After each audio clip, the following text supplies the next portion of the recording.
প্রিয় দর্শক, আসসালামু আলাইকুম। আমি এখন রাজশাহী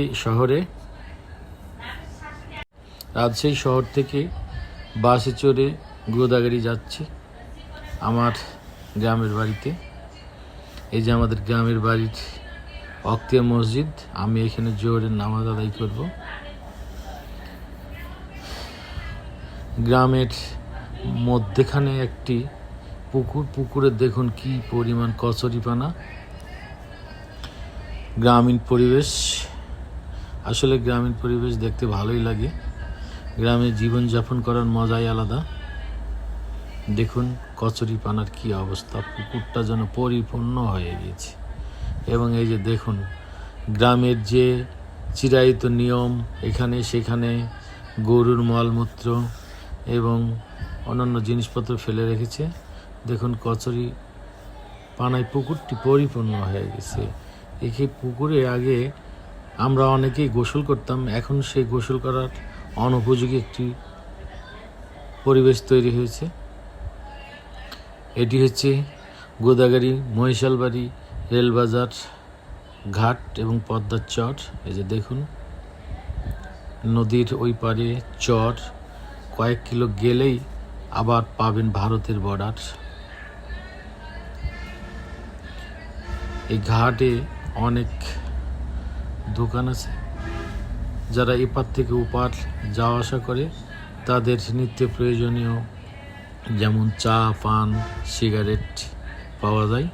এই দেখুন এখানে স্পিডবোট, বিজিপি স্পিডবোট বেঁধে রাখা হয়েছে এবং নৌকাও সারিবদ্ধভাবে বেঁধে রাখা হয়েছে। এই নৌকাগুলো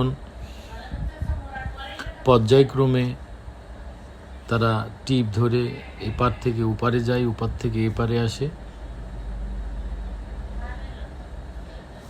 এবং এদের জীবনযাত্রা অনেক কষ্টের। যারা নদীর ওই পারে চরে জীবনযাপন করে তাদের জীবনটা অনেক কষ্টের। তাদের বাজার করতে নদীর এপারে আসতে হয়। যদিও এখন অনেক আধুনিকতার ছোঁয়া চরের মধ্যেও লেগেছে, তবুও তাদের জীবনযাত্রায় অনেক প্রতিবন্ধকতা আছে। দেখুন অন্যান্য বারের তুলনায় এবার বর্ষার মৌসুমে নদীতে পানি অনেক কম।